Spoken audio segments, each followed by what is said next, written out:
Aktor Roni Dozer meninggal dunia, Kamis, tanggal 11 November tahun 2021, malam.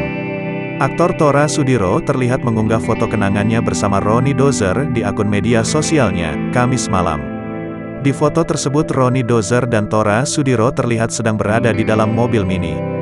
"Terima kasih sahabat, terima kasih sudah menjadi bagian dari cerita hidup gue sama Mike Amalia.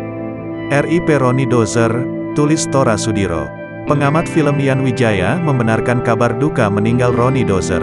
"RIP Roni Dozer," tulis Yan Wijaya di akun Twitternya, Kamis malam. Roni Dozer yang bernama asli Roni Antonius Setiawan ini dilahirkan di Denpasar, Bali, tanggal 20 Agustus tahun 1975.